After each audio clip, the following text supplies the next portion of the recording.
Hey there, Morgan here from Crow's Crafts, and today I'm going to show you how I used a random generator and some dollar store toys to make this cute little plaguefly model here. I got the idea to do this while watching Miscast, so I started cutting out the cards for the random generator.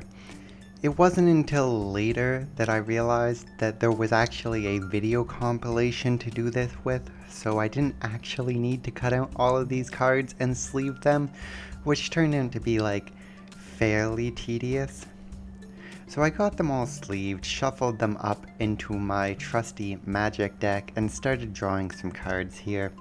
I decided on 7 cards, not really sure what I would do once I drew them, and figuring if I didn't like any of the cards I could just be like, oh well, I'll use these 6 and ignore this one. So as I started drawing, I wasn't really getting an immediate idea.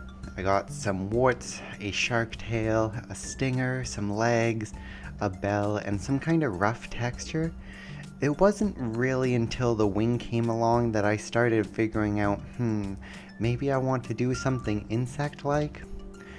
So I started sketching up an idea. My idea for the wings they were kind of veiny, but I went with some kind of bug wing, and my initial thought was, well, flies are bugs. I had been listening to the Black Library book Plague Garden for 40k lore. I don't even play 40k, I just really like Nurgle. So my idea was use the wings, make a fly wing. Maybe I would do some kind of big demonic fly. I figured the stinger fit that aesthetic, the warts fit in pretty well for that. The bell, I wasn't sure how to incorporate it into the big fly, but I know Nurgle likes bells. So I started just sketching up my idea here. It was pretty rough at this time. I didn't put any real energy into what I was doing. I was just like, cool, what kind of shape do I want? What kind of overall style do I want? How do I incorporate all of the little things?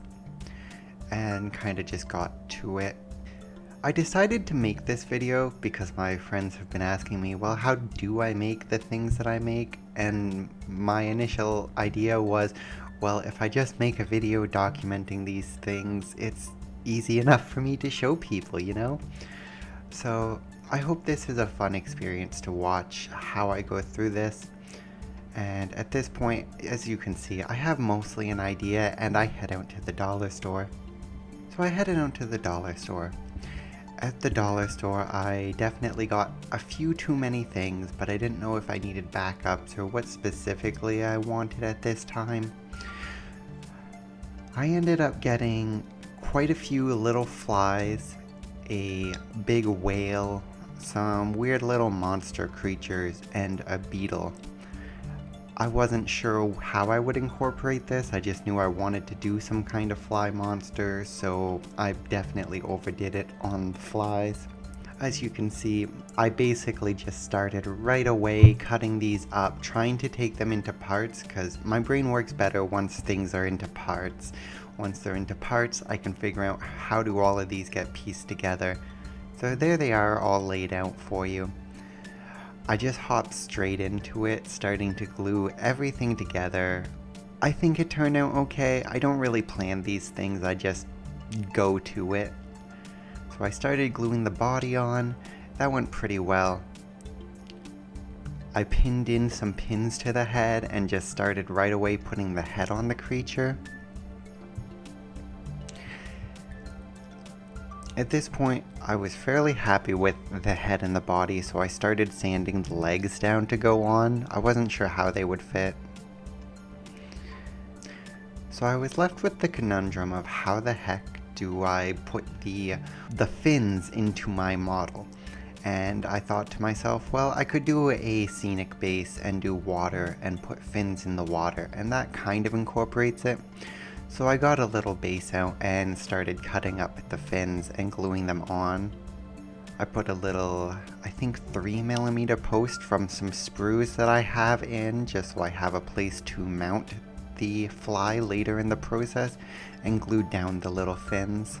With that done, I went back to the actual model and just started putting on the legs. I didn't have much of an idea of how the legs would fit onto the model. Again, I do things pretty haphazardly, so I just started putting them on. I think they ended up being pretty okay positional wise though. With the legs starting to be attached, I just got some tinfoil and started making a form for the bell. I knew I would have to sculpt the bell almost entirely, so I like having a tinfoil mold to put the stuff around.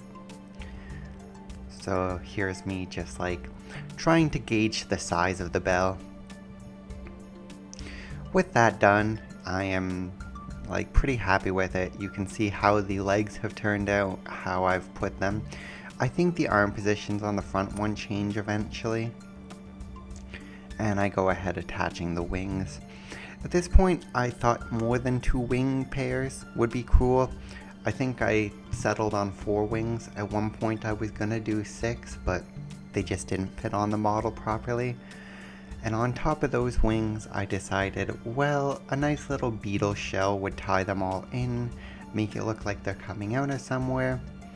And at this point, I was pretty happy with the model and decided to move on to the actual sculpting to tie everything in. So here I am mixing up some milliput and then putting it on and just jumping right into making some fur texture on the back of the model. The easiest way for me to tie this all in was to just throw a bunch of fur on the upper half of the model and then move on to starting the basic shape of the bell and continuing the lower half. So that's how the hair turned out. I think it turned out pretty well. I tried to segment it in a way that would look natural for a bug. And then I just started on, I guess, the thorax. Is that the right word for it, thorax? I started on the back half of the bug and the little lower pieces to make the legs look more tied into the torso.